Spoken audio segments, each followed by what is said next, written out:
Udaipur rail স্টেশনকে corridor করে রমরমিয়ে চলছে মাদক পাচার। তবে পুলিশের তৎপরতায় এবার ব্যর্থ হলো বড়সড় পাচার চক্রের পরিকল্পনা। উদয়পুর রেল স্টেশনের জিআরপি থানার পুলিশ গোপন সংবাদের ভিত্তিতে অভিযান চালিয়ে বিপুল পরিমাণ গাঁজা সহ 2 যুবককে হাতে নাতে আটক করেছে। ধৃতরা সোনামুড়া মহকুমার বাসিন্দা বলে জানা গেছে। পুলিশ সূত্রে খবর, ধৃত 2 যুবক সাবরুম থেকে কাঞ্চনজঙ্ঘা এক্সপ্রেসে চেপে ধর্মনগরের উদ্দেশ্যে রওনা হয়েছিলেন। তাদের উদ্দেশ্য ছিল ধর্মনগরে গাঁজা পাচার করা। মাঝপথে তারা উদয়পুর রেল স্টেশন এসে পৌঁছালে আগে থেকে উৎপেতে থাকা জিআরপি থানার পুলিশ তাদের উপর তল্লাশি অভিযান চালায়।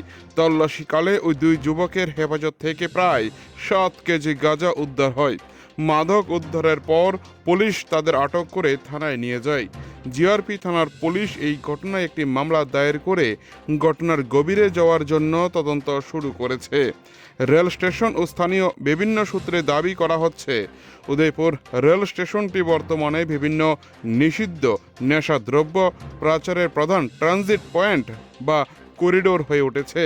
বিশেষ করে রাতের আধারে প্রশাসনের চোখ ফাঁকি দিয়ে প্রতি সপ্তাহে কোটি কোটি টাকা নেশা দ্রব্য এই স্টেশনে ব্যবহার করে এইদিক ওদিক পাচার করা হচ্ছে। উদয়পুর থেকে নিজস্ব প্রতিনিধির রিপোর্ট, টিভি 100 বাংলা। তোমার দেলোয়ার দেলোয়ার কি হোসেন হোসেন, বাড়ি কই? কাটালি তোমার মাসিনা বেগ কি রাজা গাজা কেমন? কত কেজি? 7 কেজি 7 কেজি, 2টা ব্যাগে। বই নিয়ে যাইতাসলা ধর্মনগর?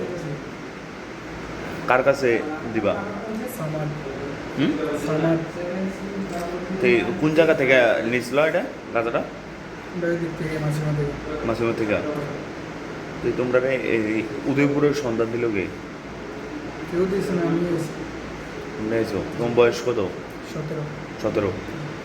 তোমার? বয়স 25 25। তো কতদিন ধরে তোমরা এই ব্যবসার সঙ্গে জড়িত? হ্যাঁ, এই তো 2-3 দিন হয়েছে। 2-3 দিন।